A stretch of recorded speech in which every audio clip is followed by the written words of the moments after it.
guys? We are here with the Rebelz podcast once again. Super stoked to do this episode. We've got Karl. Everybody knows him. If you're from Sweden and you're training Jiu Jitsu, it's impossible that you don't know him. One of, in my opinion, the most exciting guys to compete out of Sweden, making a lot of noise at black belt.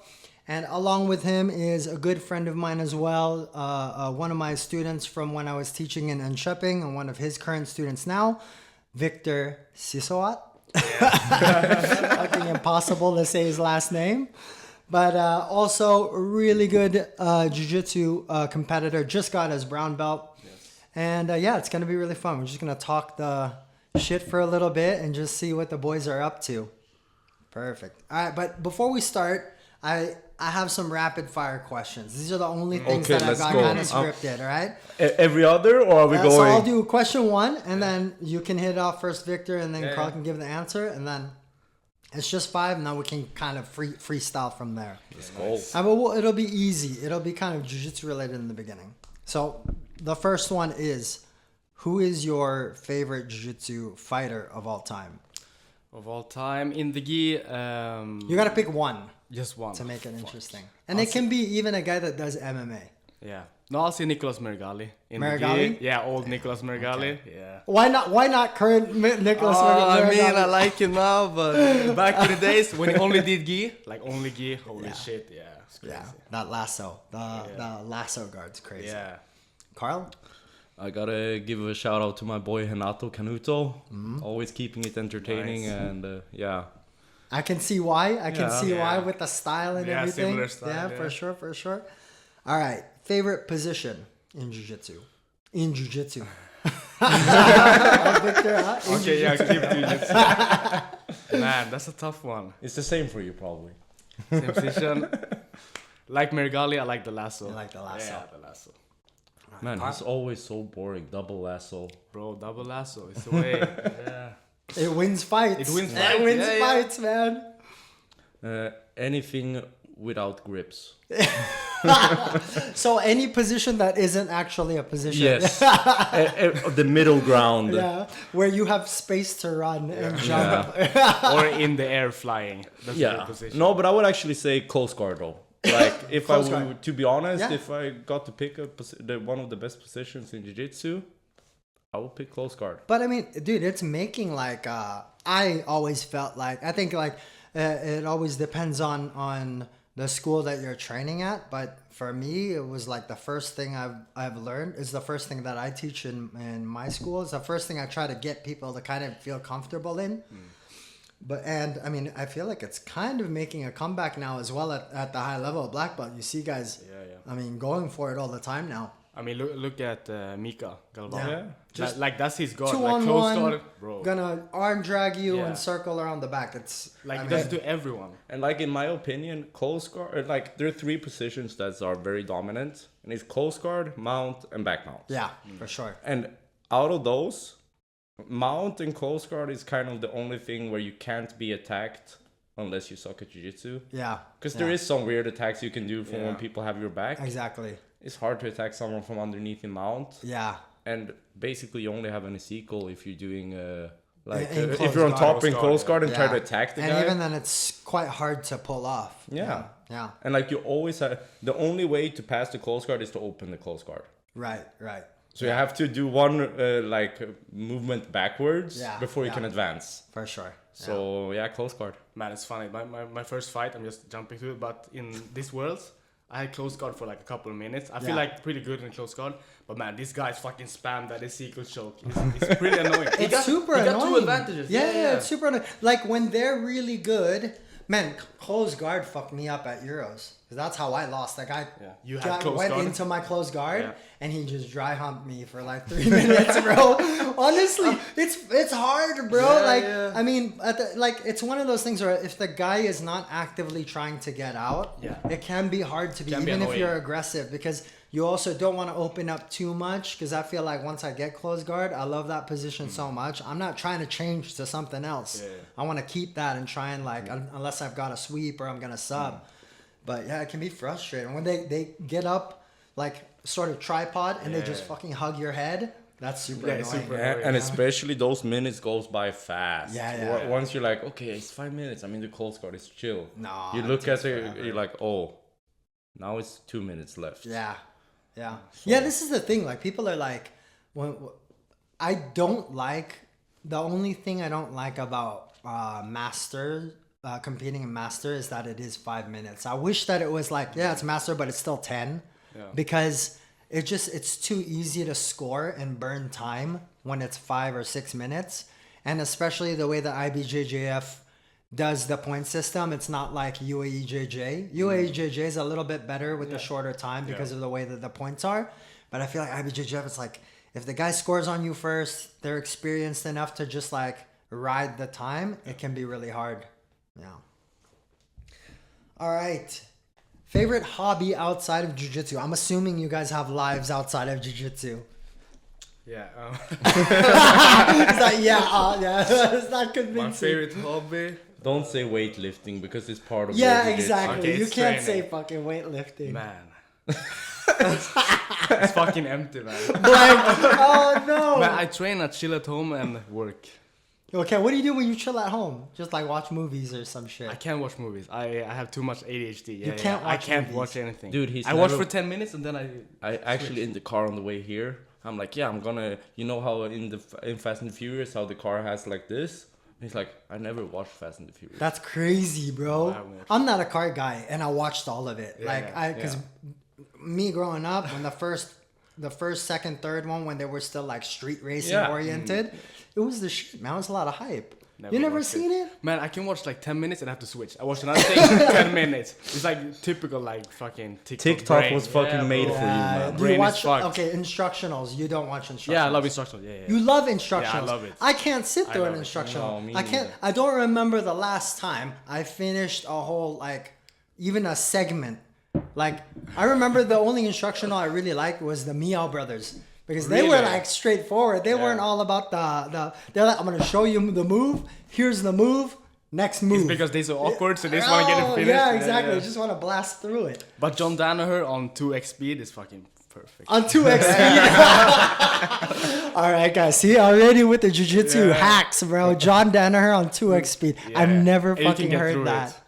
Holy shit. Okay, I'll give it a try. No, but in the I'll give winter, it I a like try. snowboarding. In the winter. Okay. Yeah, snowboarding. Okay. So I would say snowboarding, yeah. Carl? Man, anything that doesn't, that I don't have to sit still. Yeah. I'm just out doing stuff. But this guy, he loves cars. Yeah, actually, cars are. But I heard you talking with Jim about it in the car. Like, do you work with cars or your dad used to work with cars? Yeah, I flip cars on Yeah? the side of jiu-jitsu. Oh, that's so, sick. like That's to sick. make because like we can't go around with just jiu-jitsu. Yeah. Like you don't make enough money. No, there's no way. Not even the best guys are able to do it. So, Yeah. So I buy cars that doesn't pass inspection. Yeah. And then I flip them. So, you make them pass inspection. Yeah, and then I sell them. That sounds lucrative though. That's nice. So I mean, you're an entrepreneur is what I'm hearing, bro. Yeah. You know what I mean? You're an entrepreneur. No, All but, right. and then I have some cars of my own that I work with. Yeah. Like so I can flip the cars and then when I have downtime, Yeah. I can go out and I can fix my own car.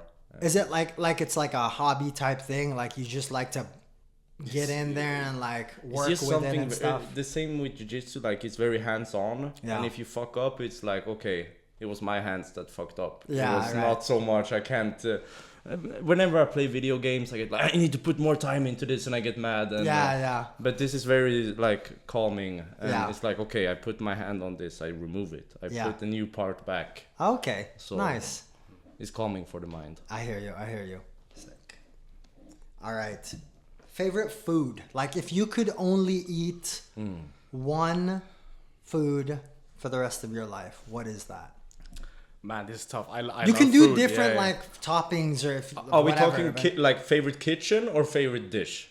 Nah, one it has to be dish? a food. It can't be a cuisine. Yeah. But you, Fuck, you know what? Let's do favorite food first, and then we can jump into that because I like that topic too. One that's food, tough. one food. Do you have one, Carl? I have to think. Burritos, man. Fuck yes. Yeah. What? Burritos. Burritos. Oh shit. Yeah. You got everything you need in that motherfucker, bro. Yeah. They pack everything in one Beans, fucking rice. bread. Yeah. I mean, And you can just mix up the meat and then you set Exactly. for life. yeah. Like you don't need anything else. go in the morning, you get a good breakfast burrito, like Yeah, eggs, everything. Do you like cilantro? I love it, man. Fuck. Because there's two camps. Some people fucking hate it. Some people love it. Yeah. No, like, and man, the Mexican food just in general. You can have it burrito, like yeah. you can even kind of semi-fry the burrito, so it's a little bit crispy. Bro, Seafood Damn, burrito. You can do a lot. You can do a lot with I'm gonna burritos. hang out with Karl. I'm gonna fucking, Bro, this guy, I'm gonna blow up, bro. Man, I would say, can I say Thai food? Yeah, 100%. Yeah, Thai food, Which bro. Thai food? Well, what dish? Yeah, what what dish? dish? Is there a particular dish? dish? Man, I'm basics. I would say pad Thai. Pad Thai. Yeah, okay, bro. yeah. A good pad Thai, like a real That's one. good. Fucking Yeah. hell, yeah. With like the shrimp, right? No, chicken, yeah. Chicken. Yeah. Yeah. With a lot of peanut on top. Right. Holy shit. Nice. Awesome.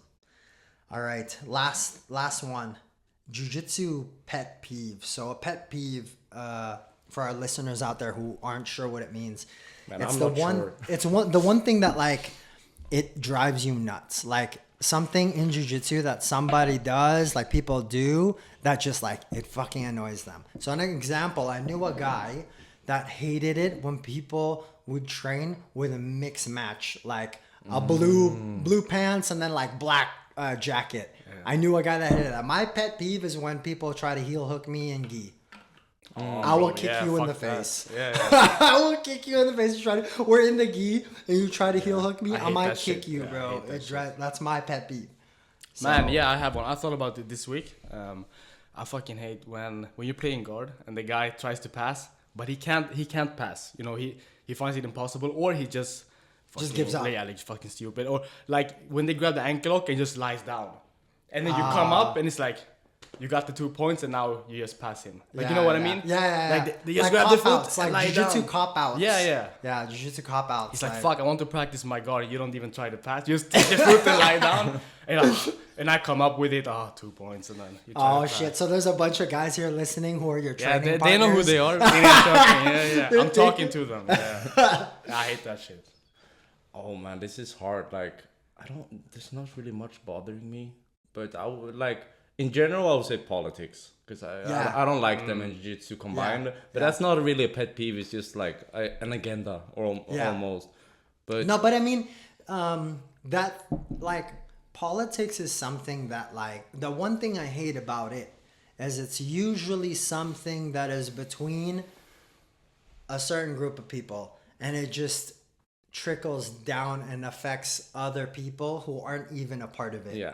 It's like a lot of times politics tends to be personal beef that turns into, until you know what I mean? yeah, like, no, okay, yeah. like it's just so stupid, especially here in Sweden. Like, no, it's stupid. Bro, I mean, I will say this though, like it is so much better here in Sweden than Yeah, it yeah, is in a lot of places in the world. Like when I started training in 2008 in the Philippines, and the scene was so small.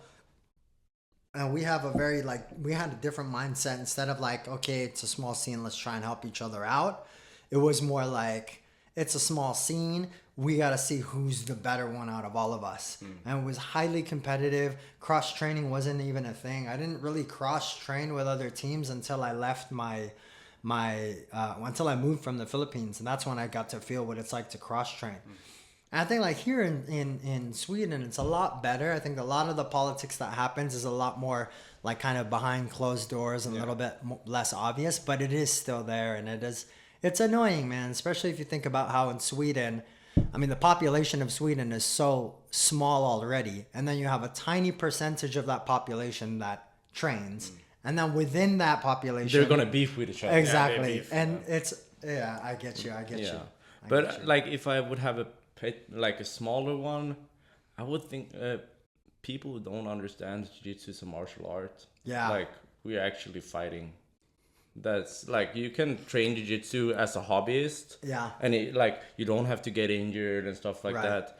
But if I drop my elbow a bit too hard on your Yeah, chest, and you're gonna make a scene about it, Yeah, I'm like, yeah. this is still a martial art. Yeah, like, yeah. you're trying to choke me, I'm trying to choke you. Right.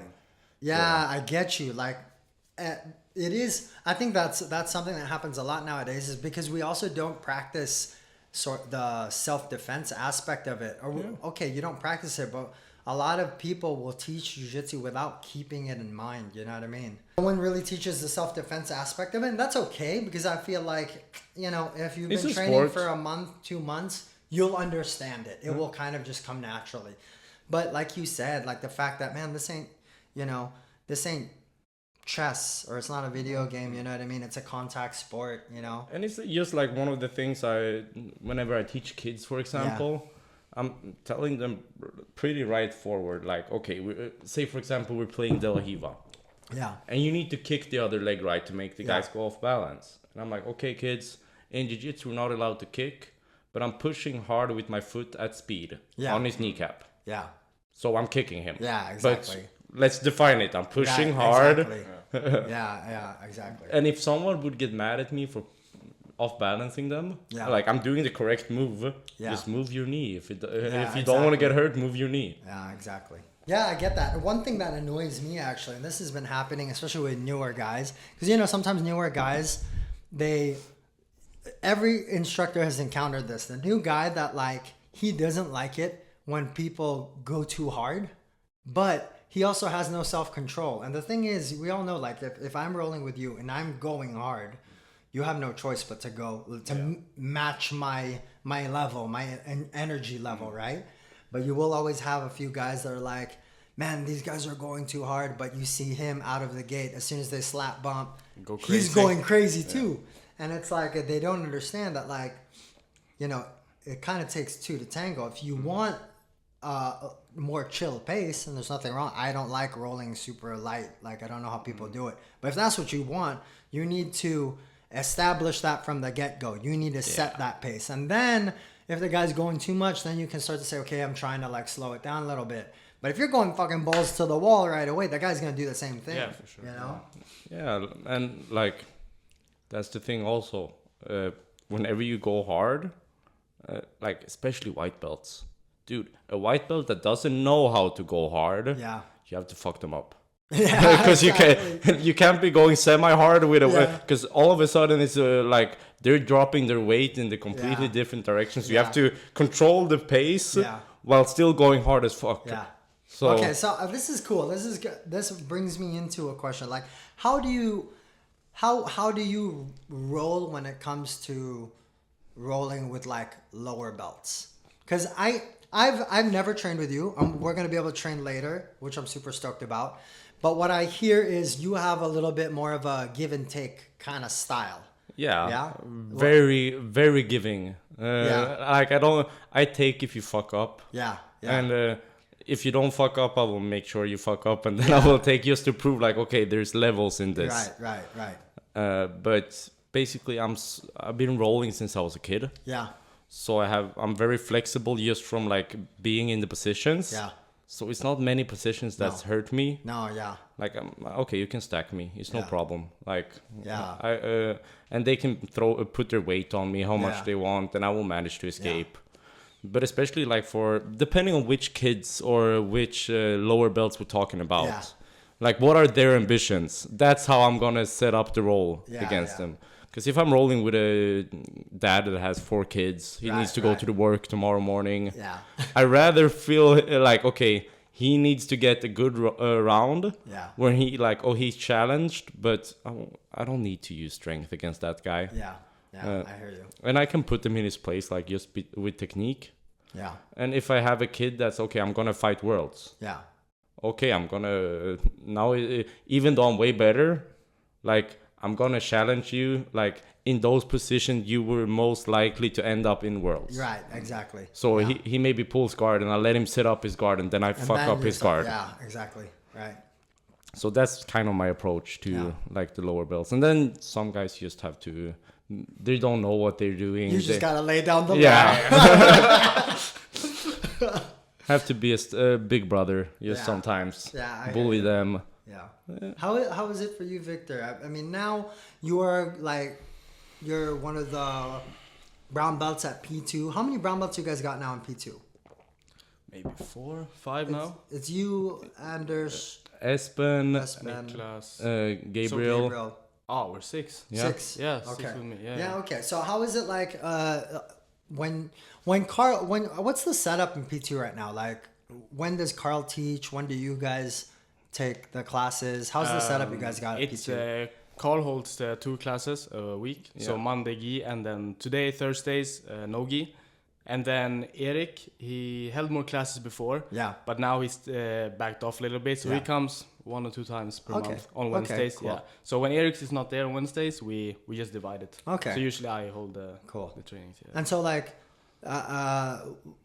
how much has it changed for you since you started? Because this is cool, because you guys have been there since when I first met you guys, when we were in that fucking school. The school basement. Yeah, school basement, and then got to move into this sick location. By the way, I mean, P2, in my opinion, it's in the middle of nowhere. It's in a tiny ass town called Enköping in Sweden. But this is probably one of the best facilities you'll ever. Yeah, it could easily be like a Checkmat HQ type shit. You know, it's so nice, and I think they changed a lot, right? The bottom.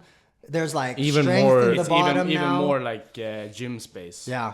So we got like you have everything. It's like American top team in Florida, you know. Yeah, it's so crazy, and it's in some. And it, like, take Enköping for example, like this small ass town, and their slogan is literally Sweden's closest town, because there's nothing in there, the town, so it's close to everything. Exactly. But it's not. There's nothing there. I mean, what's the population of? It's like 40,000. No, man, we looked at this the other day. It's like in the county of Enköping. Yeah, like in the commune. It's 40,000, but in the city it's like 20. Yeah, maybe 28. I believe that, bro. Yeah. Because that place was like, there were some days I went, because I was living there, I still had my first kid, and I would go out and walk with Lily. My wife would be at work, and it would be a Saturday, like 4 in the afternoon. I'd be like, I'll go to center to see what's up. Ain't nothing There's was up, nothing bro. there, There was bro. like one H&M. I don't even know if it's in there. That's gone. Yeah, H&M, like the H&M gone. It's nothing, bro. Yeah, But I love it. Like, whenever I go there, it's kind of like you walk around, and it's so nice because in Stockholm I can roll around and I can be anonymous, and I can be like, I just jump on the subway. Right. I put my hood up, nobody will know that it's me. In Enköping, you're like, oh, it's you. It's the same as. Stick out. Yeah. How is it in? You're originally from Örebro. Yeah. Right? Yeah. So Örebro is basically like, okay, it's a small town, especially like if you look in the world. Yeah. But it's one of the biggest towns in Sweden. It's like Västerås. So it's like the 5th largest in Sweden. Yeah. So now you live in Uppsala, it's pretty much the same. Yeah. Örebro has a 6 skate park. That's why I know about it. There's like a 6 skate park there that I want to like in the summer do like a trip out to just skate. You should actually come. We have no date set, but like last year we brought just a bunch of people from everywhere in Sweden. We all went to Örebro. And some of my students took part in that. I think. Yeah, I'm down. Yeah, and then we can go to the skate park too. Yeah. Fuck yeah, I'm down. And it's a lot of students in Örebro, right? It's like a university town, similar to Uppsala. Yeah. So, but it's a super nice town. Everywhere you want to go is 15 minutes by car. Yeah. So like you can just jump in the car. Accessible, right. But it's basically like if you take Stockholm and you narrow it down to, okay, we're gonna have one of everything. So you don't have 400 Starbucks. Yeah. You have one. Yeah. And that's like this for everything except pizza places. Yeah, because those you have a dime a dozen of those everywhere. I think in Örebro, like the 3 main things you see is pizza places, barber shops, and car washes. Okay. So anything you can laundry money through. Is it a car town? It is a car town. It is a car town, right? Yeah. Nice. So, but when did you start training, Karl? And how old are you now? I'm 25. 25. So I just turned 25 this year. Nice. I started training like martial arts back when I was like 8 or something. Okay. And then I switched to Jiu Jitsu when I was 12. Yeah, because you were more into like MMA. Oh, that was actually at the same time as Jiu Jitsu. But I started doing this like weird Sambo Jiu Jitsu, weird. And we didn't have any competition. So I've been competing in BJJ before I actually started training. Right. That's kind of like Tommy Langecker and them, right? Like, I think Tommy started with like sport jiu-jitsu or some shit, right? And then he got into BJJ. Yeah. No, and it was the same for me. Like my parents, like they didn't know any better, but I remember like basically we did MMA with a gi, and I remember being like 10, Yeah. sitting in mount and ground and pounding another kid. Oh shit! And I'm like, okay. It sounds so fucking. Yeah, it's so weird, but Yeah, when I look back at it, I'm like, okay, it built character. Yeah, for sure, definitely. Like, was- you're not gonna be soft in jiu-jitsu if that's what you're doing when you were 10 years old. Yeah, bro, you it know was what I mean? basically hillbilly fighting. So everybody is gathered up. You had like, oh, this guy has a really good low kick. And that was everything to his game. Bro, And we then- gotta make a T-shirt, hillbilly fighting. Yeah. Bro. Like a Fake, rash guard, hillbilly fighting. All right, cool, man. And how was your jiu-jitsu journey? You started off training. Was it at Frontline already? No, so I jiu-jitsu. started for jiu-jitsu. I started with the guys that now do frontline. Yeah. But back then, I think we were Yamasaki. Okay, But we went under Örebro MMA Center. right. This is with Christian. right? Yeah. So it was a bunch of guys there, and then like every academy, like some people went off, opened their own. And Christian was under Teta, Yeah. and Teta was the one who like was my head instructor from Yeah. the beginning. Yeah. So then we got he got the opportunity to start his own frontline, Yeah. but in Örebro. Yeah. And that's basically where I went off to whenever that split happened. Yeah. Yeah. So and from there, then I moved like 2.5-3 years ago. Yeah. I moved up to Stockholm. Yeah. What's the biggest? So when you moved to Stockholm, what was there? Did you feel like there was like a bit of an adjustment period, or like was it much difference in the way you were training, or? Not training wise, like I stepped down a bit because I'm used to doing retardedly many hours of training. Like Right. it's stupid how much Yeah. I trained. Also, when you're young, it's Yeah. like I remember being able to fucking skateboard for 7 hours straight and just Yeah. eat cookies and soda. Yeah, right. Now I'm like 2 hours and my legs are like fucking jello, dead. bro. No, but I get it. Yeah. So Yeah. you had to taper off a bit. Yeah, taper off because there weren't that many trainings. Like, but then like I could pick up the pace whenever they got a bigger location and stuff. But the most like adjustment was how stressed people are in Stockholm. Like, I feel that's always a kind of thing with big cities. Yeah.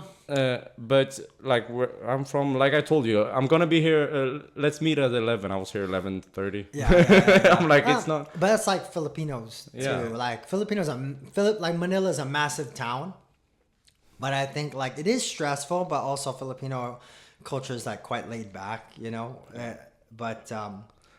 Yeah, I get what you're saying about Stockholm because I was just thinking about this. It was a bit weird. I was in Copenhagen over the weekend. In Copenhagen, okay, maybe it's not as big as Stockholm, but there is a different vibe. I feel like Stockholm has a certain vibe that, like, I don't know. When I hate going in the tunnelbana, It's a different pace in Stockholm. I get so stressed being in. But the I tunnelbana. have a theory about this. Okay, so every time like you go to the subway or the bus, they always have these screens, and Yeah. it says 2 minutes. Like the next train, it goes in 2 minutes. Yeah. And people start running, and I'm like, but it's the next one is in 5 minutes. Yeah. Why the fuck would I run down the escalator to manage to get on this subway when I can just go to take a seat? There's wait gonna be for- another one in like 4 minutes. Yeah, 4 minutes is the next one. So, and I think when I realized that, I kind of got back to my old pace of like, Yeah. fuck everything, I'm just walking. Yeah. Because first I was like, everybody's running. Why is I gotta every- run yeah, too. I gotta run. But then I was like, no, just look at the screen. Okay, 2 minutes, 5 minutes. The next one is in 8 minutes. Yeah. I'm like, no, I'm relaxing. I'm Yeah. walking down here. I'm taking my time. Yeah, I hear you. So, no, I think that's the thing with Stockholm. Like Yeah. all the screens that tells you like you have a deadline. Right. And then people get sucked into Yeah. like being stressed and stuff. Yeah. How about you, Victor? You lived there for a little while, Yeah, I lived there for like and then a year, half a you year. went back to Linköping. Because Yeah, bro. he's so fucking comfortable, this guy, man. No, but bro, honestly, his story. Did you tell Karl about that dude getting shot outside of your parking lot? Yeah, bro. I lived, What the fuck? I would have been. I'm out, man. I'm like out next week. I'm going back. I lived in Rinkeby for like 1 month, and the first month, some guy got shot. It's like New Year's Yeah, too, yeah, right? yeah. Tell the story, Fucking bro. crazy. Fucking crazy. Man, yeah. But first I lived in like Vasastan, like in the city. Okay, yeah. So that was pretty nice for like a couple of months, maybe 8 months. Yeah. And then I moved out to Rinkeby where you came to visit. Yeah. Yeah. So it was New Year's Eve. I think it was like 2019, something like that. Yeah. Yeah. So I was like up in the middle of the night with my ex. So we watched like Inception with DiCaprio. Oh like, no! So like you do 12, watch 30. movies, man. When the girl Yeah. forces him to. We're not When it's forced Netflix to. and chill. Yeah, like half asleep. But yeah, it was like the day before New Year's. So you know, there's a lot of like rockets and stuff going on, like because people like fuck around with them Yeah, like the after fireworks and shit. before. Yeah. So like we heard like a couple of like I don't know what you call it, explosions. Yeah. So we thought it was like rockets. So okay, this is weird. And then a noise started going on, like some like machine, like a big machine for like construction, because they did construction outside my balcony, because it was like a new place. They was like they were still building new apartments. Right. So it's like shit. The rockets maybe hit like some machine. Yeah. So it's like I don't know how to make sound, but like, just went on. Yeah. So like 1 minute passed by, 2 minutes, and like the third, fifth minute, I was like, fucking hell, I have to go out and watch. Yeah. So I go out, and I lived on the second floor, so I was close to the ground. Oh shit. And like 5 meters down to the right, it was the apartment like parkings. Yeah. And there was a car just going, like the wheels were just turning, like on the same spot, you know. okay. It wasn't moving. Yeah. So I think the handbrake was on. Yeah. It was, like, and kept spinning. something was pushing on the gas. Yeah. So and then a couple of neighbors ran out. They opened this car like in the driver's seat, and some guy, you can see him like reaching in like by the driver's seat, pulls this guy out, and it was like fucking drenched in blood. Oh my god! Like the head, that is so like gnarly. you know, you couldn't see the face because drenched in blood and the whole body. It was like holy shit. And then the news came out like super fast. How long did you live there after that? Bro, I moved out like a couple of months later. Let's go back to It's Enköping. weird though. Like I know some people that live in Rinkeby, and they're like, Man, it's a lovely it's place. chill. It's really nice. It's Rinkeby is chill. nice. I think it was one of those things where it's like a bit of bad luck on your part too. Yeah, Shit for happens sure. all the time, Yeah, shit right? happens. But like, But shit happens everywhere. So Everywhere, it's just yeah. like, yeah. Man, but I liked it. Yeah, Rinkeby. I love Rinkeby. Like that's one of the places where you go. Like the food is cheap, and the vibes are nice, and you can just walk around. Yeah. But that's the thing also, like with every project, if you say it like that, okay, if you go to the project expecting shit, then you'll probably see shit. yeah, but it's if like you go, looking for it, you'll find it, right? Yeah. but if you go to the project and like, okay, what is the? Because I hung out like back home a lot in the, and it's the nicest place. Everybody are welcoming and. Like it's a cozy vibe. Like everyone like super friendly and nice. I think because like everybody knows each other as well. Yeah, like yeah. it's impossible to move into that kind of neighborhood and be anonymous, even if it's a big city. People want to be like, okay, who's this new guy that's moved in, and then you have to kind of socialize and like mix in with other But that's people. the Swedish part of people. Like Swedish people are not social. Yeah. So whenever you go out to where it's more mixed, like the neighbor comes over and knocks on your door. If you move in, they're gonna knock on the door like, "Hi, I'm your neighbor." If you would do that like in the normal like not suburb area, but with the villas and stuff. No, you don't knock. You look at the window. You peek through the blinds. You're like, who is this new guy moving in? And then you don't talk to him for like 2 years until you run into each other with the dogs. And you're like, hi. Exactly. Or like somebody forgets their keys and they can't get in. You have to beep them in. Or somebody gets annoyed about the laundry, so they leave you a note. You know what I mean? Like, otherwise, you just walk past by and you look down on the floor, or pick up the phone, and when you're past the guy, you just look up and start dude, walking. it's the again. funniest thing in my building. So I'm always like with my, I pick the kids up from school. The school's like 2 minutes away. It's like super near. We go into the elevator. I'll have some neighbors where like I go into the elevator with my 2 kids, and there's that one neighbor, it's like some girl or something, and you see her, she's dying to get out of this fucking neighborhood. Yeah, she's dying to get out of the elevator. She's like standing like an inch away from the elevator, fucking can't wait till the doors open and she'll fuck off. I'm like, and my daughter's so funny. She's like, always to everybody, hey, but yeah, dude, like, that's what I have to do to everybody, bro. Man, but I'm your daughter. Man, I'm the guy who sits next to people on the subway, like sup. And I go into the elevator, I'd say hello to everybody. I'm like, man, stop being so fucking up your own ass. Yeah, and I hear you. I'm like, man, I'm gonna talk to you. Let's talk about the Worlds trip. You guys just did the Worlds trip, right? Yeah. How was it, first of all? Like, this is your first time to do like a camp in the U.S., right, Victor? Or we didn't do the camp there, but it was my first time in the US. Okay, cool. You know how long it fucking took to get this guy to do some international tournaments? No, I know. Bro, I've been trying since Yeah, when I man, was fuck. first, like, I mean, did we do like London? Did you ever come with me to? no, I lived in Stockholm when you guys went. Oh, the furthest I went with this guy was fucking Bergen and Haugesund. Yeah, that was a nice to train trip. with Yeah, Tommy yeah. and Espen. That was Fuck, the that was good furthest we times. ever went. But man, these past 2 years, like honestly, I've been fucking sick every other month. Yeah. Like Wait till I you swear, get- like some like Corona shit. Yeah. Wait till you get kids, bro. Bro. It But- just gets worse. Yeah, But I think you're patient zero, man. Because you got COVID how many times? Yeah, Karl knows. Like no joke. How many times? 8? Yeah. COVID 8 yeah, times? COVID Yeah. 8 times. Do you have any like asthma or any shit No, like nothing. that? I never had a problem, but one summer, like 2020, 2021, I like got a real like fever and like Corona type of like sickness. Yeah. And since then, man, my system has been fucking down.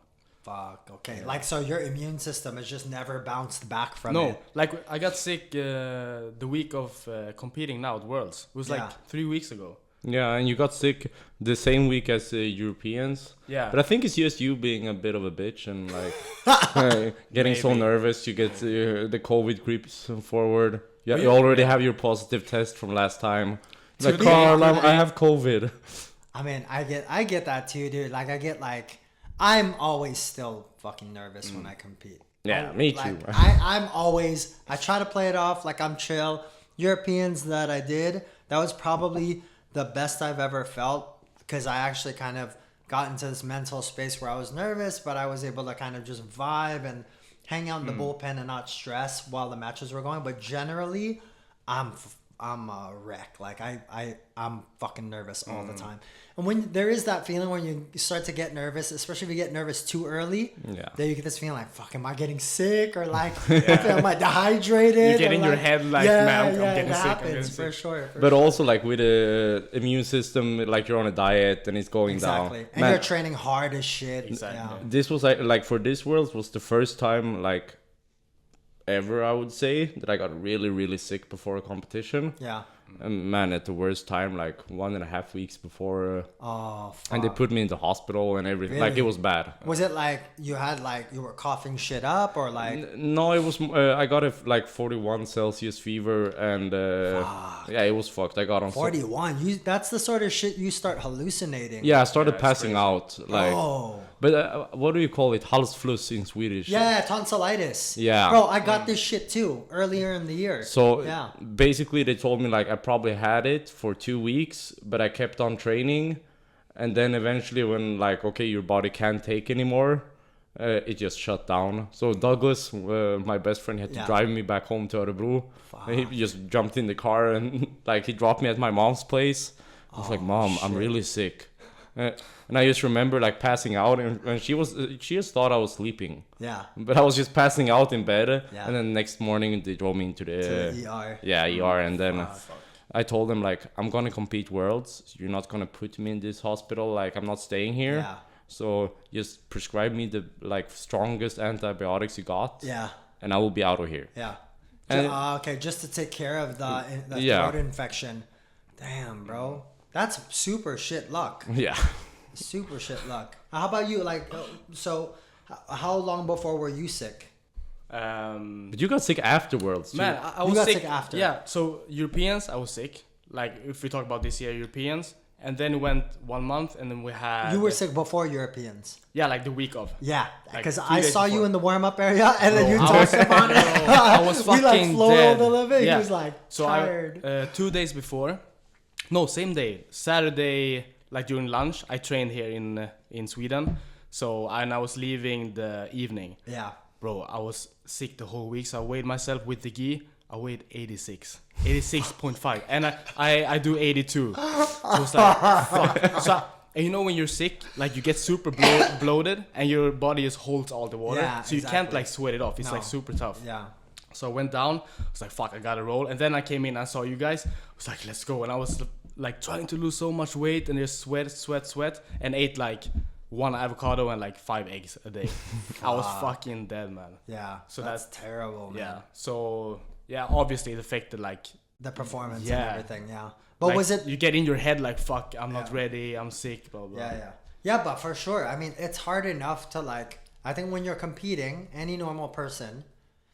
Or, I don't know, I'll speak for myself, but I always have like... It's always a huge amount of self-doubt the closer you get towards a tournament. And you're thinking like...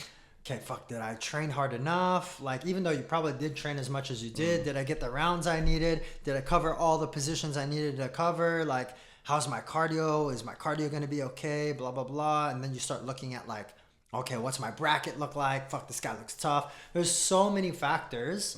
And then on top of that, fucking being ill and like having to think about a 4-kilo cut. And yeah, that's a lot to deal with. Like man. super So stressful for the body. Yeah, for sure. So I came home, and then 1 month passed by, and I got sick, and then we had Nordic. So I did Nordic, feeling pretty good. Yeah.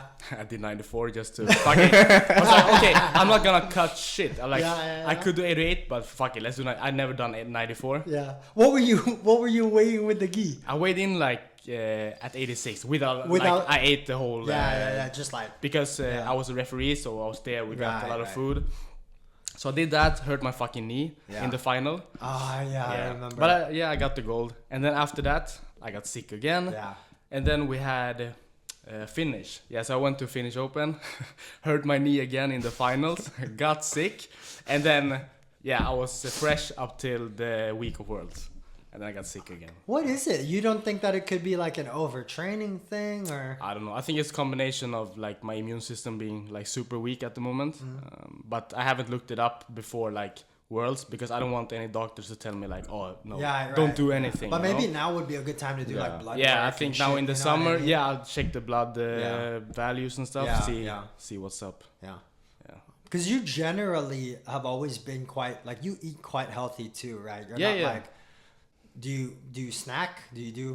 No, not like you, man. I snack. This guy donuts after each training. Oh, dude, I'm the worst, man. I got like a bag of chips in bed, like before I go to bed. I'm so into this bag of potato chips. It's like brunt smör and dill. Oh my god, bro. They don't make the bags big enough is the only problem, it's just bro. A small one? It's just the small ones, you know. So I go through that in one go. You snack, Karl? A lot, man. A lot, man. I can get really fat. Like off season, where do you get out off season? Oh, like I try. So for all those Americans, I do sin, but I'm snoozing to keep my weight down. Right. Like it's that bad. Yeah. Like I will eat unless I like use snooze. Yeah. So, but my heaviest I ever been, it was a couple of years ago, but like I went up to 85 in my underwear. 85. Yeah. Bro, damn, bro. I was thick. I was super thick. But 85, you're probably okay. Yeah, you're eating a lot, but you lift a lot, right? Do you lift a lot? Do you hit the gym a lot? Not like as much as I probably should, but 3 days a week, 3-4 days a week. That's still fucking pretty good, man. So 85, yeah. But that's that like you right now, right? Like, and that was also like now I'm trying to get a bit heavier. But back then I was still walking around below 70. So I was walking around probably like 68. Yeah. And then I'm like, okay, fuck it, I'm just gonna eat. Yeah. It was me and Douglas. He can probably tell the story. But Douglas is big too, so he can put it away, right? Yeah. He looks like he can fucking eat. Yeah, but too. I out eat him, man. Like every day of the week. Oh man. No, but I woke up. I'm like, fuck, man. I was just sweating from waking up, and I was breathing like a French bulldog. Like, What do you dig into when you're in that, like when you're just like trying to enjoy life, living your best life? What does you in, man? No, like everything. But the thing is that I love to eat. Not only like I love to eat a bunch. That's the thing. Like it doesn't matter what it is. I can eat chicken and rice. But just I want the portions need to be. I want to eat like 2-3 pounds of chicken and rice. It doesn't like not a half pound serving like. I just want to eat a lot. Do you have a sweet tooth? Like, are you into sweets? More savory, I think. More savory? Yeah, I love like my first trip to America. I think I filled a suitcase back home with Cheetos, man. Yeah, because the Cheetos that they have here, if you do find them, they're not the same. No. European Cheetos and European Doritos is No, it's not the same. Like and the we don't have powdered- the flaming hot. Like, Yeah, they also got a jalapeno one, which Yeah, is oof. hella bomb. yeah, I hear it's you. crazy. The closest thing we have in Sweden is probably the cheese crunches. Those are good too, though. Those are good, but it's not the OLW or same. whatever. Yeah, it's not the same. Yeah, But the cheese, actually the new ones, the sour cream and onion. Have you tried those? I haven't tried those. Dude, they are sick, man. Midsummer weekend. Yeah. I might hit up my hem chef. All right, cool, man. But okay, so the tournament. What was it for somebody who has been to the U.S. for the first time? How do you describe seeing the training, and like, was it a big difference compared to, because you train at P2, and I can imagine that it is a big difference in P2, but like the level of training in Stuck is quite high, and you've trained there a bunch as well. Was it a big adjustment for you, or how Like did it feel? the switch from like in the US or here in Yeah, Sweden? over there, like the experience of being over there for the first time and seeing all these, because the thing that they have is volume. So they have a lot of guys prepping for a tournament. Like, it might not be like, from my perspective, I don't think, some guys are better, but it's not like there's loads of better guys. There's just a lot more guys, a lot of more them, yeah. bodies to train with. Right. No, we trained at Checkmat HQ, like 2 sessions maybe. Yeah. So that was cool seeing like, but then it's like the time when everyone gathers up. I don't know how it is outside of the camp. Yeah. But like big volume of like the best guys, like Yeah. Jansen, Nagai brothers, Right. Wajinski, Yeah. like everyone's there. So yeah, good sparring and Were it's they just still, like were they still going pretty hard, or was it kind of No, tapering off? it was the last week. tapering Right, off. Yeah, yeah, but big difference. I feel like it's the strength. Like everyone is so like super strong, and like the Yeah. intensity, the pace, Yeah. and the timing is like very. But that's very also good. right before Worlds, like. People are at peak. Yeah, the peak. Right. People are at peak. Yeah. And like I would say, because I've been to the US a lot, Yeah. I tend to go there like 3 months every year. Yeah. It's especially before COVID, I would go probably 6 Yeah, because months. you were like staying with Hinato, or training Yeah. with Hinato Canuto for like a good amount of time. Yeah, 2 weeks or so I something. went to Henato and then I went to HQ, and Yeah. before that I've been to AOJ, Autos, Yeah, and a yeah. bunch of places. Yeah. But I feel like the thing we don't like, especially in a small academy like P2, Yeah. where you are the only competitor. Right. Like Exactly. you have a bunch of guys that's semi competitive. No, but like adult at Yeah. trying to make it happen at the highest level. Yeah, it's that's just- only you. Yeah. So, and then when I show up like 2 days a week, you have me. Yeah. But then again, like, when I went to the US for the first time, and I'm like, I think I was blue belt. I'm like, man, this white belt is fucking good. Like, he's giving me a hard round. Yeah. And then I and I was fucking up this black belt, and it didn't make sense in my Yeah, head. I was yeah. like, how is this black belt way worse than, especially I was like 16. Yeah, exactly. Yeah, you don't have the perspective yet No. and understand. Yeah. Like, I think everybody was a competitor Yeah, back then. exactly. But when I got older and kept going there, you could clearly tell, Yeah. okay, that white belt is fucking good, but he might be like, okay, he's a competitor at the Right. white belt scene, right. and he's training with this 40 other competitors every morning, Yeah. and they're ranging from white to black. Right. While if you're trying to set up, like, we can make one team of Yeah. competitors in Sweden. Right. Like, if we're No, gonna have the exactly. same. Yeah, exactly. So a competitive brown belt from Sweden is usually as good as a competitive brown belt from America or Brazil, but they're way more scarce. Than Right. Yeah, I hear you. You just don't have the same amount of people trying to, and especially in Sweden, like, I think like with the sort of lagom culture and kind of taking it easy, you know what I mean? You don't have that same, not a lot of people really, not just in jiu-jitsu, but I think in general. everything, people don't really go full all in No, certain aspects of their life. It's very well balanced. yeah. Yeah. And Yeah. like that's the hard part also about trying to go full in Sweden. Yeah. Like we were talking about this yesterday. Me and Max was talking to a guy, and it's like, okay, in Sweden, any day of the week, if I want to, I can quit jiu-jitsu right now, get a job at ICA, Right. pay my apartment, Right. and just live life. Right. I can quit jiu-jitsu any day of the week Yeah. and do that. So me going like full-time jiu-jitsu, living poor, Yeah. it's a choice. Yeah, exactly. Well, it's peop- not necessity. No, Right. and people from other countries, like sometimes like they do it because they have to. Like it's their only way out. Yeah. I actually have to choose to like, okay, I have to step down in my quality of life Yeah. to do this. Yeah. Yeah, So- I think you can look at it two ways. Like the other good thing is that you can go all in because you know the security is there. Like Yeah. if this shit That's doesn't what I'm work, saying, I yeah. can go back. That's what I'm saying. But if it doesn't work, like you could be fucked. Yeah, you know what I exactly. mean? But having it in your head, like, okay, I'm gonna do this for whatever 5 years, Yeah. all in, and just live like dirt poor because I know I can like go back to Right. whatever job, Yeah. like a warehouse job. But I think that's the thing that people should like people, especially people in Sweden, athletes who are thinking about it. I would say, man, go for it, Yeah, dude. go. Like, especially if you don't have the same obligations. Like, if you don't got kids, you don't have people to feed but yourself. Just fucking go for it, because at worst you'll be over it. You do it for a year and realize, oh shit, it wasn't really for me. I wasn't into it, or it didn't work out, or you just lose the fire to do it. You can always go back to whatever you Yeah, were you'll doing be before. fine, you Or know? you can, I mean, this country, it feels like you can reinvent yourself multiple times. Like I could do this, and then in 2 years I change my mind. You know what? I want to be a chef. Fucking go to school, be a chef, do that. Fuck, that wasn't for me. Go back to university, do something else. You know what I mean? Like, Yeah, and that like you get paid to do all those things. Exactly. Like you can get paid to go to school. Exactly. And I tell people this all the time. Like I still not sure what I'm gonna be when I grow up. Yeah. So I'm a grown up now, but man, I'm not growing up. I'll continue doing this shit. No, I'm I gonna hear travel you. to America, live, I hear you. and just sofa surf around. Yeah.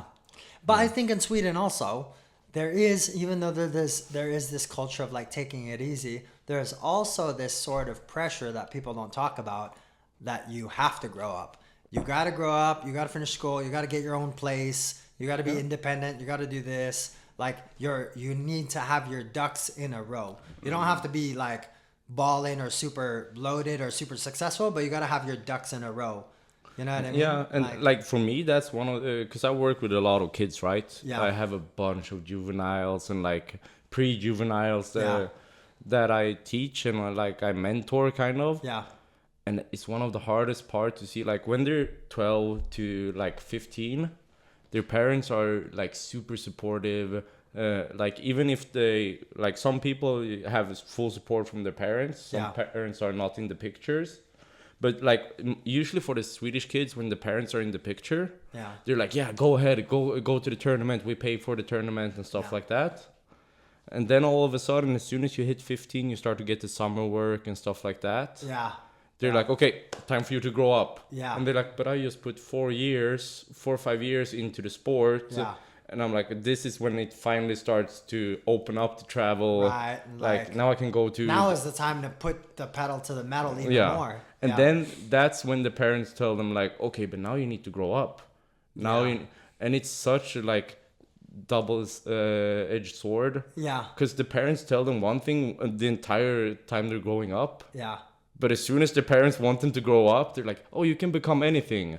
Unless you want to become special. Yeah. Exactly. So it's like Yeah. you have it's to. a little bit like hypocritical. Yeah. Almost. Yeah. No, it took a long time for me. Like my parents always been super supportive. Yeah. But they're always also been pushing like, Karl, you need to get a job. You need to Yeah. make. And it was a lot of years of me like, okay, trust me, mom and dad, I'm gonna make it. It's gonna be fine. Yeah. And it's not until like the last couple of years when they were like, okay, now we can actually support what you're doing. Yeah. I hear you. Because I was basically like, oh, I'm a bum, but it's gonna work out, mom. Yeah. Oh, it was the same thing with my parents when I first got, and especially in the Philippines, like it's very like, okay, you go to university, you get a normal job, and you work. And I did like 2 years of university, and I was like, fuck this. And then I moved to the U.S., and my mom and dad would constantly go back and forth with each other. They wouldn't say anything to me, but they'd be like, this Jiu Jitsu thing, man, what do you think? Like, what do you think? Where is he going to end up with this? So I totally get it. But yeah, that's an interesting point. I didn't think about that. Like, when people start to get like, especially gymnasium, right? Yeah. And that's when it's like, okay, you got to pick the school that you're going to go into to kind of specialize. Then you have to figure out, are you going to go to university? Are you not? Are you going to work? It's a lot of pressure for people here. Yeah. But I think it's like you said, it's like the culture in Sweden, like it's a special kind of, you have this kind of program from when you're a kid until you get 18, then gymnasium, and then they're all up in your head about like universities. Pick this, and if you don't do it, you almost look down upon, you know. And especially like we have this thing called like jantelagen in Sweden. Yeah. Like, don't think you're special. Don't think you're like you can do better than us. Like we're all like we're all the same level. Yeah.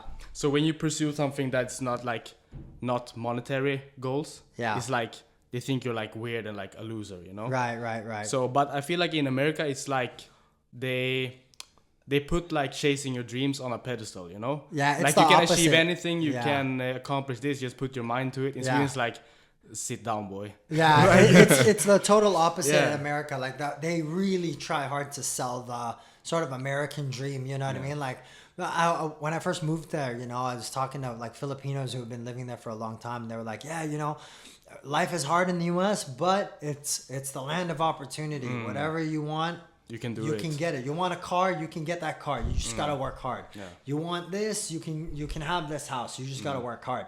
But what they don't tell you is like working hard means fucking 12-hour shifts, no weekends. You're probably popping pills because you're so stressed. You know what I mean? Like.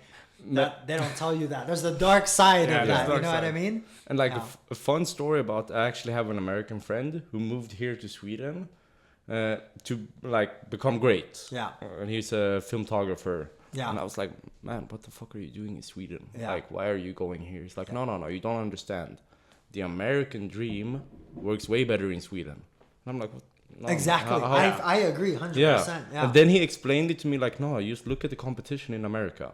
If I want to be the best videographer, I have to compete with a billion of guys. Yeah, exactly. In Sweden, there are 3. Yeah, exactly. It's like, I can name the guys. I have to be better than. Yeah. I just make sure that I'm the best one. Yeah. And it's fine. Yeah. And also, I think it's like, there's more, like, if you're in the system in Sweden, it's like we talked about, like, there's no real risk. No. It's not like in the States, you risk being homeless. If you yeah. one fuck up and you know your mortgage, you don't pay your mortgage on time, or you don't do this on time, your car, whatever, it can snowball very fast into you being like homeless or some shit. Like here, man, you'd have to fuck up so bad to be like homeless. It's hard to be homeless. Like you know? even the homeless gets a house in Sweden. No, like exactly. they get housing. Yeah. So it's like, as far as like taking risks, this is the best place to do it. No. But let's talk about your matches at the Worlds. Like, Karl, you fought Megaton. Yeah, my How first was that? First so fight? it's actually the second time I fight him. He's such a nice guy. I got to know him. First time we fought was in, I think, Kansas. Yeah. Back last year. Yeah. And I sat and talked to him like he's a legend. Yeah. Like everybody knows Megaton. Yeah. And I was talking to him now too, like at Worlds after the fight. The fight itself, like, this guy is fucking strong. Yeah. Like, he's one of the strongest guys I've fucking fought. He's the most yoked 60. How old is he? He's must be 60, right? No, he's 58, I think. Bro. Because, like, what he told me after, so the fight was pretty straightforward. Yeah. Like, I pulled guard, I swept, I got on top, passed, and took the back. Yeah. It was funny too. When I took his back, he's like, fuck. I'm like, man, I'm sorry. He's like, no, it's okay. It's okay. But but we talked after the fight too, and he was like, man, I'm gonna do at least 2 more years, because then I've been competing at adult as a master for 30 years. Jesus shit. So I think he's 58 by that calculations. Yeah. Like he's 58, man. That's crazy. Crazy. He's gangster. Yeah, like that's the thing. Megaton is straight gangster. Yeah. Like, but he's also like, I imagine like it must feel so liberating to be in his position, where, because he's just doing it for fun. Yeah. There's no other thing. There's no pressure of, you know, legacy or all this. He's got his legacy. He's already a legend. He's just going out there to just try to enjoy himself. Yeah. And like, I'm jealous of that, you know, like Yeah. that's the kind of point that I want to be in whenever I compete. I want to have that freedom to feel like that, you know? So it's really fun to watch him. He's always fucking smiling. Yeah, and he said such a great thing, like, after. He was like, no, and then he just started stating names, like, I've shared the mat in a competition scene with all these guys, and it was like Cobrinha, it was all, and he's like, I fought them. Yeah. And he's like, I've been there. So he will forever be part of that history. Yeah. Yeah. So that was great. And then after Megaton, I got Mika. Yeah. And Talk us through that. yeah, so I felt really good Yeah. before the fight. Like, because people always ask, like, oh, was it a lot of pressure? I didn't really feel the pressure. Like, I walked in pretty... I think Max, who was coaching me, and Douglas was probably more nervous than me. Yeah. I trained with Mika before, like we met before, not in Yeah. competition, but Yeah. he's such a nice guy too. So Yeah, I didn't feel yeah. like I wasn't scared or anything. Right. I was more hyped, like this is my chance to prove myself. Exactly. Yeah. And I'm like, I'm gonna show everybody that my jiu-jitsu is there. Yeah. So I pull guard, I get into the Del Hiva, and I'm like, man, I can sweep this guy now. Yeah. I try to go for the sweep. He jumps over. He passes my guard, and he makes me to an Instagram highlight reel. And he was he was so fast on it. Yeah. But I mean, bro, like... No, it was like I started laughing. Like you can probably like Yeah, if you yeah, see yeah, the yeah, video, yeah. because I was like, fuck. I look up at the timer. Like he gets me in the armbar. I look at the timer. I'm like 9:20. If I'm gonna break my arm, 920. yeah, because usually like. A lot in competitions, I tend to break a foot or let something go but I'm like, it's hard enough to fight. Like it's been 40 seconds. He got me in an armbar. Yeah. Imagine how it's gonna be with one arm. Like if I let him break it, I'm like, exactly. no, fuck that. I'm tapping. Yeah. And no, but I was so disappointed with Yeah, myself. course, I yeah. tend to not show it, yeah. because you don't want. That's always a thing. Like I don't want to take anything away from another person. Yeah, Like yeah. I hate when people like they act up and stuff like. No, Right. he beat me. He raped me. Yeah. Like it was a brutal Yeah, beating yeah. on me. That's all props to him. Yeah.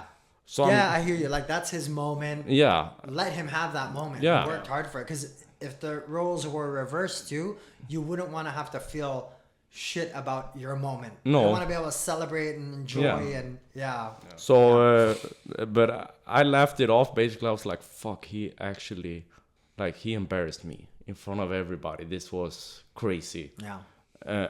And then right after, I gathered my stuff. I was like, "Fuck!" I went outside the venue. I sat. I was like, I watched it's not I could just go to Instagram. I didn't Yeah. even need flow. The Yeah. entire match was on Instagram. So, but I watched it probably 40, 50 times, and I was like, okay. So that's one thing. Like whenever I lose a competition, I give myself between 15 to 30 minutes. Like a grieving period. Yeah, I can be pissed for this amount of time, and then I need to go in. You need to drop it, and Yeah. then you need to be able to think about the next thing. Yeah. Yeah. So, but no, it hit me pretty hard, and I was like, fuck, because I wanted to prove like I'm there, Yeah. and I know I'm there. Like, Yeah. But no, he fucking impressive, man. He raped me.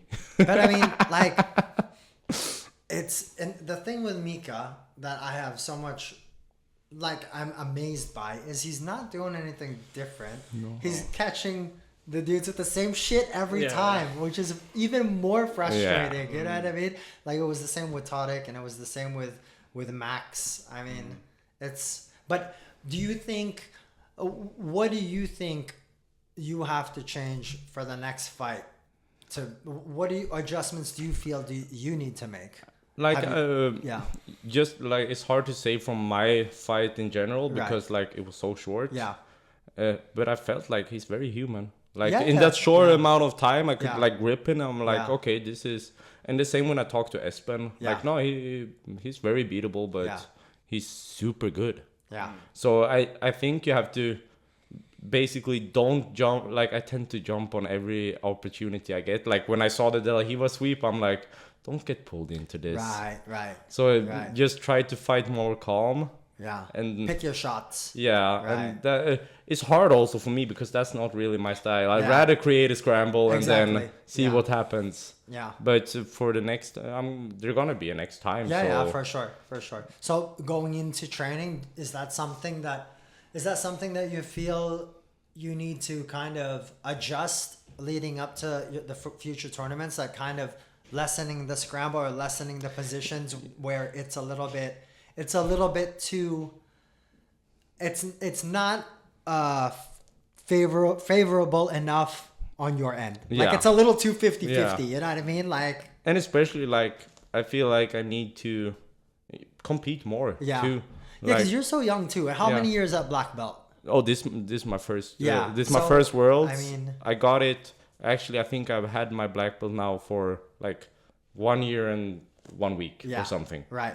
So, So- yeah, it's a lot. Like it's still that adjustment period because it's a massive jump too to go from brown adult to black adult. Like people don't, they assume that it's not that big of a jump. And when I see when I watch the matches, especially when you get into those matches after the elimination rounds, it's a big difference, man. So like a year, you've done really good in adjusting and just have to, you're 25. Yeah, 25. That's so crazy. Lots of time. a lot of time Loads left. of time. Yeah. Victor, how was it for you? Your matches? You had 2 matches? I also felt very good. Like Yeah. going into tournament, my weight was good, so no worries about the weight. So I Man, went this in, guy was snacking on, like when he got to America. It was just something about him and protein bars, man. He never seen Bro, so. but a the lot of protein bars, protein bars. have you tried the cookie? The protein cookie? Yeah. So good. man. But they have like protein bars in everything, like Yeah. Reese's protein bar, like Reese's cups with Peanut protein. butter cups? Holy Yeah. shit, yeah, so good. It was so bad. He had to ask Douglas during the trip. He's like, Douglas, I can only buy 1 protein bar a day, and you have to stop me if I try to buy more. He like guarded me. If I reached for it, like stop, don't take it, don't take it. Did you stock up to bring home to Sweden? No, I didn't. Ah, I didn't. man. Like I have to like stop myself. Yeah, like, yeah.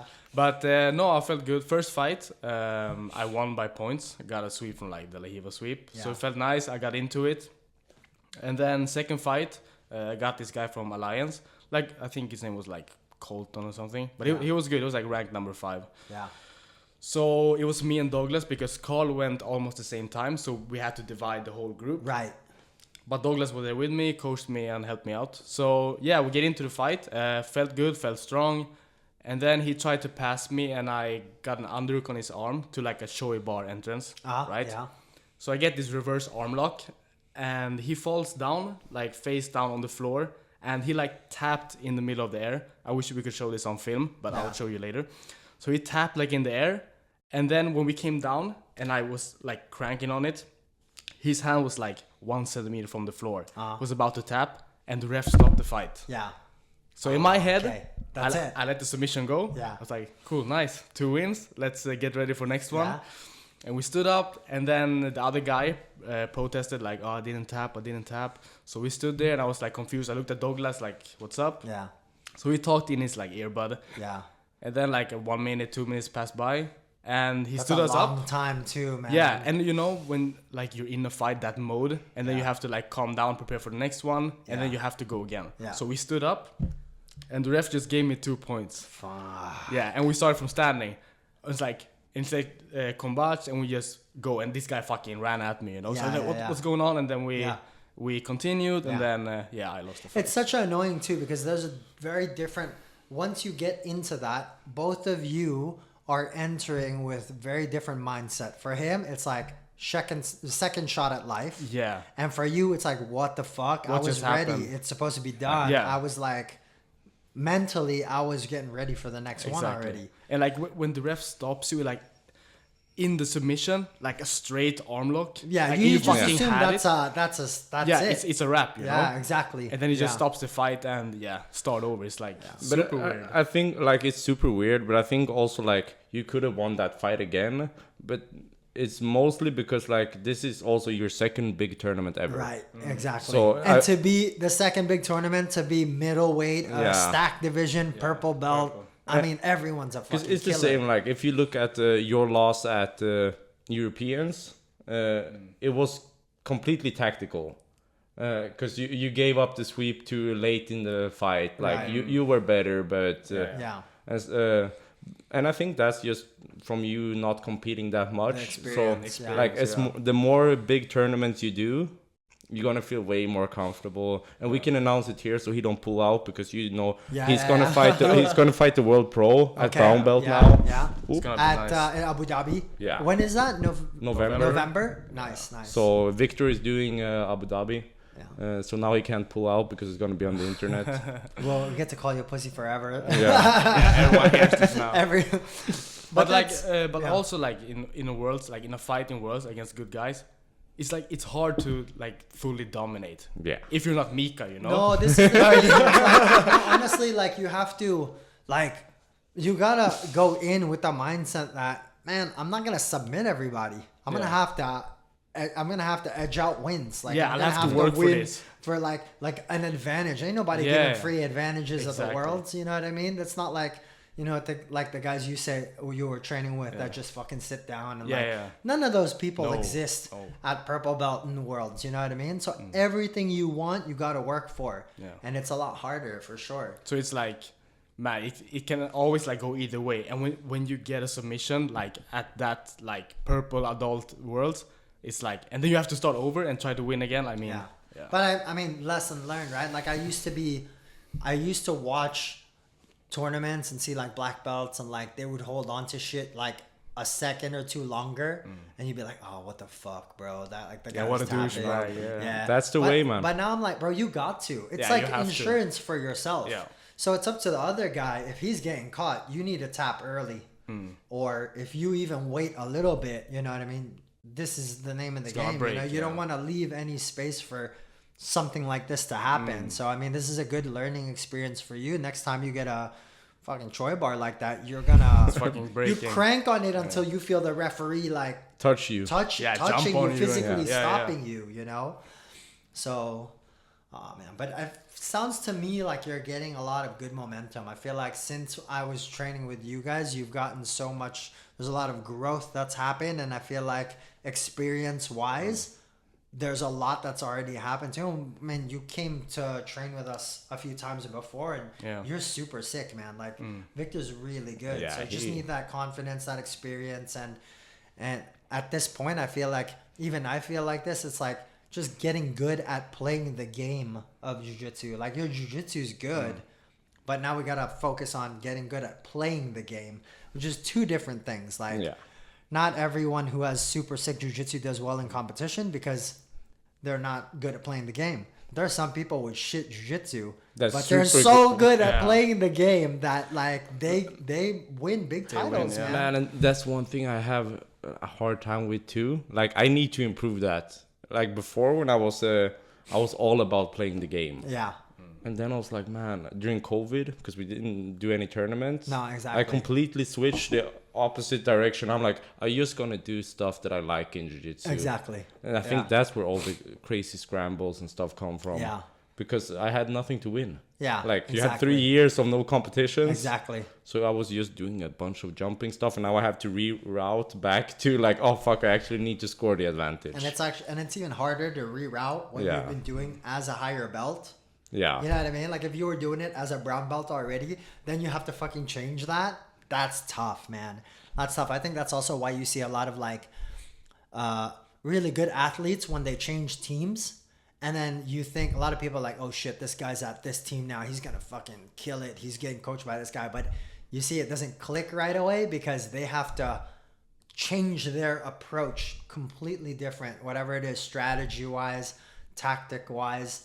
And that's hard to do when you've already been doing something at a high level one way and then trying to shift it. Yeah. But yeah, like you said, you got like all the time in the world. What does the rest of the year look like for you guys? So if you're doing World Pro, World Pro, and then we have Swedish Nationals September.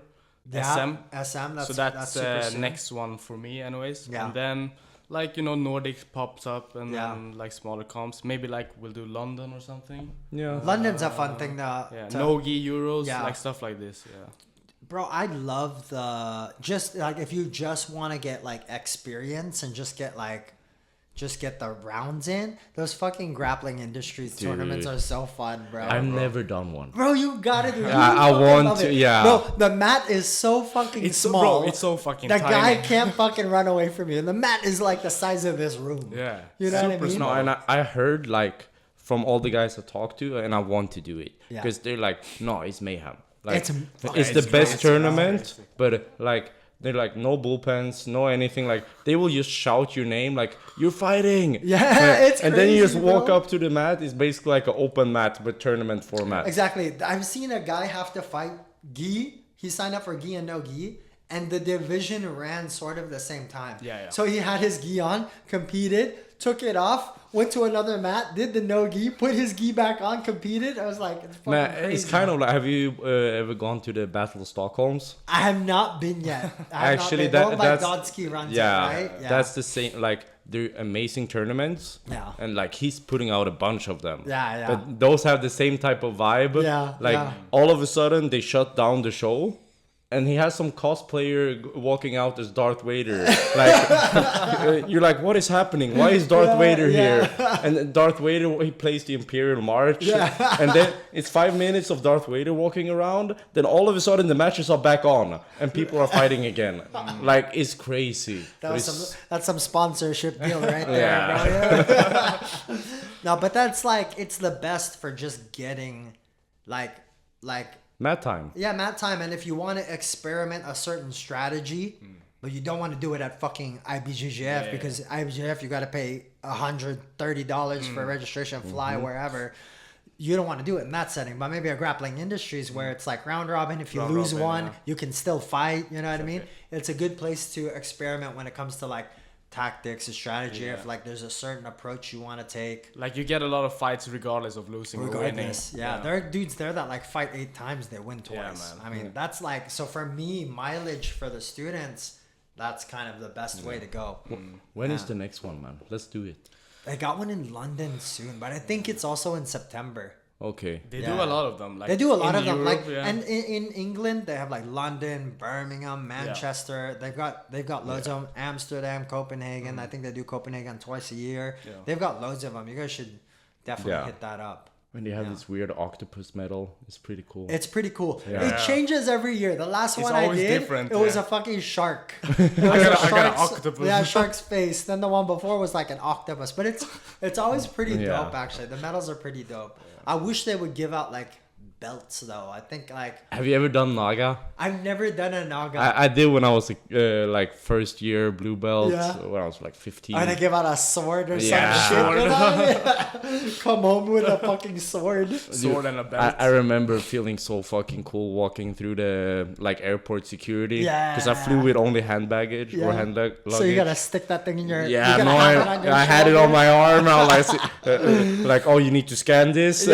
throw it in there. Do they still do those? I'm not sure, do like- they?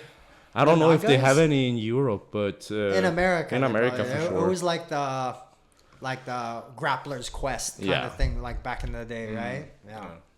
Nice. What's so after the World Pro, you guys are gonna chill, because usually December is quite quiet, right? How is it for when it comes to getting the points to do Europeans at adult? Can you walk me through it? Like how many exactly do you have to win? Just so like people are like, what? so How does it work? I'm not quite sure of the math, but I'm pretty sure like 2 golds at the Opens gets you qualified for Europeans, and then I think it's like 3 or 4 for Worlds. Yeah. Okay. So so- you had an interesting tactic last time because you weren't doing the seasons, right? No. So what did you do to be able to qualify for Europeans for and Worlds? Europeans, I went to first like the entire season. I was in America, and I only signed up for like tournaments that I knew had big names in them. Yeah. Basically. Because it's so expensive, man. Yeah. I don't get how fucking people it's do it super every expensive. weekend. Pay $150 every weekend. You need a Like, good sponsor, bro, man. it's crazy. But when I got back home, and then they announced, because I didn't do nationals last year, and they announced like, okay, this will be the national team. Yeah. And they basically told me like, you have a spot, Karl, but you need to qualify for Europeans. Oh, okay. So for the Swedish national team. Yeah, for the Swedish national team. so I was like, okay. I looked up. I'm like, okay, I have Dublin Open. Okay. That's the only thing I got before. Yeah. So I was like, okay, let's do it. Let's do Dublin Open. I checked and I looked at the divisions and I was like, fuck, man, it's like 3 fights to even, because I only needed I needed a bronze. So okay. as soon as All I got on the podium, I You're knew that good. I was fine. You're good for Europeans. Yeah. Right. And I just came back, like I hurt my knee and stuff. I was like, okay, fuck, it's like 3 fights for bronze or something. Okay, yeah. And then I was like, Just to get to the semis. Yeah. Damn, so yeah, lightweight it was was stacked. yeah, and it was a lot of guys. And Yeah. and then people like switch around and stuff, and I was like, okay, but there's not that many guys in heavy. The heavy's 94. Yeah, 94. So, and I'm used to fighting big guys. So I was like, let's go. And I went to 94, and I managed to win the heavyweight. Yeah. And people were like, man, what the fuck did you eat in America? Because it was right after when I got my first tournament, I do heavyweight. Yeah. And they were like, man, are you that How fat? heavy are you? Yeah, are you exactly. that fat? But I weighed in I think I was 73 Yeah. with the Yeah. gi. I mean, as a lightweight, there's a big difference between a lightweight and a featherweight. Featherweights, it's gonna be tough for them to do open weight or those heavier weight. But I think a lightweight, you're strong enough and you're not as fragile. You're not as high risk of getting injured as a featherweight is, right? And I think for you, style-wise, because you're so mobile, you move a lot, it's hard for the big guys to deal with if they can't take you down. And I love doing or hold you down. The open weight is ever since I was, because when I started training as a kid, it was pretty quick until the kids group became the adult group. Right. I started when I was 12. I was probably doing adult when I was 13. Right. So I'm used to people being way heavier and stronger than me. Right. So from a young age, that's the jiu-jitsu I got dealt. Yeah. And especially I was at an MMA gym that also had jiu-jitsu. Exactly. So they were a lot stronger than me. Definitely, yeah. So my body and my jiu-jitsu adapted to that type of style. Yeah. So I don't feel any problem fighting the open weights. I like it. I feel like this is why you see the Rutuolos. Yeah. They don't give a shit about doing open weight or fighting bigger guys. And the way they move and the way they scramble is so awkward. In my head, I'm watching it. I'm like, if I tried that, I think I would get injured. But because they've been doing it since they were so young, their bodies adapted. They've developed the strength to be okay in those positions or in those settings that they can do. They're they can get away with weird shit that normal people who start jiu-jitsu at 25 or 20 can't. Yeah. No, and so I did that and I qualified for Euros and I got my spot on the national team. Nice. So, and then after that, did you have enough points to do Worlds or did you have to compete again too? No, I went to both London Open and then the Milano Open. Yeah. And then I got enough points to compete. What were your fights like for London? For London, I had, I think 3 or 4 fights. Yeah. I lost and then I lost in the finals. My arch nemesis, the 50-50 again. Oh man, I hate that position. Yeah, I also I think, was there a point when you got stuck with Ahmad at a Nordic in a 50-50? Yeah. And you guys were there forever, and I was so bummed because I was really looking forward to that fight, and I thought style-wise it would be so good because Ahmad's got a really dynamic guard, also dynamic passing. You're a dynamic guard, dynamic passing, and I just thought, man, this is gonna be a fucking barn burner. It was and then you guys got stuck in 50-50 and I got so bummed. I was like, no. I hear you, man. I hear you. So, but I got, and I lost, I think it was 1 advantage or something in the 50-50. And then I went to Dublin Open and I was just, not Dublin, Milano, yeah. And I was basically, during that period of time, I wasn't okay, you're just going to smash people. Yeah. So I had to step down the pace and just use strength, basically. Right. Yeah. And then when I got into the tournament, I'm like, fuck, I have to fight like this now. Were you on top most of the time? No, even I pulled, but then I got on top to start passing. Yeah. But it was a lot of just hugging people, try to drag them down. It was fucking exhausting fighting like that. Yeah, man, that shit is really tiring. And that's why I have a hard, how much no-gi do you train? nowadays? Not that much, but I tend to do like whenever there's a class that I manage to make. Yeah. I'm down to scrap. So. Yeah, right. But I feel like it's so tiring without the gi. Like trying to fucking get like the butterflies, like body locks and shit, and just trying to hold somebody down. Yeah. My arms burn out so much fast. And I'm then more they used slip to out this all shit. the time. This is okay, but like doing this and like cable grips, it's so fucking forearms tiring, is bro. burning. Yeah, dude. I don't know like how people do it, man. Like they can hold like ADCC is so crazy with these super fights. Imagine like 20 minutes of just trying to fucking Collar hold tie somebody someone. down. So tiring, dude. Yeah. All right, boys. We'll wrap it up here, man. I feel like we got to bring you in another time. Yeah, we need to. Sure. This is super fun. Have a shout out to the guys to let people know. Maybe that's a good. I know you're all over the place, I'm right, all Karl? over the You're fucking place. teaching 4 or 5 places. So let people know where they can find you if they want to train with you. So basically, you can find me almost everywhere, but I'm in the mornings. I'm usually at Stark. At night, just send me a message and I will let you know where I am. But in the Where the wind anywhere. takes you, Yeah. right? Yeah. But you've also, maybe now's a good time to announce you're going to be at SPR for a yeah, few I'm gonna. weeks. So they just announced it today, and now I'm feeling really unprofessional because I don't have the weeks in my head. But I'm gonna be at SPR this summer teaching some classes, and it's gonna be super nice. Already been there, Yeah. done some seminars, Yeah. and just go there to train with Josh and the guys. Yeah. So this summer you can catch me there, and it's gonna be morning, night. Just look at the schedule. Yeah. It's on the website and on Yeah. the Instagram anyway. So, and Victor, you're training out mostly. Main place P2 in Köping, and sometimes I'm off to Uppsala or Stockholm. Yeah. So if you want to roll, just And DM. and it doesn't matter where you are. Like Enköping is Swedish closest town, Exactly. so it's And close like- to Close everything. to everywhere. Honestly, like in Köping, P2 gym, it's a good group of guys. There's not, I mean, like you'll get some really good roles there. We're talking about this. It's a master group and a lot of like newer white belts, but the quality of training, you will be surprised for a town like Enköping. And like I said, man, sick facility. You still got the sauna over there that you Yeah, can the jump into sauna. after jiu-jitsu. It's perfect. It's the best. And I will think also, I don't know the dates, but this summer they're gonna do another one of those camps we had. Yeah. So just keep a look on their Instagram page, and it's gonna be like super cheap, like 200 crowns or something for 2 days, and just everybody shows up, and it's just like 2 hours of sparring. It was the last time. It was you, right? Josh was there. Josh was there, Yeah. Eric was there, yeah. and basically all of the kids from Örebro was Right. there. Yeah. A bunch of the kids from Stockholm was there. Sick. So yeah, and it's the mat space is so big that it's not gonna feel tight. It's not No. gonna be a What's problem. the mat space in square meters? Would you know? It's like 300 or yeah, some shit. something like that. It's Like, crazy. it's huge. Yeah, it's huge. Yeah. All right, guys. Look, thank you for your time. I thank appreciate you, it. man. All right.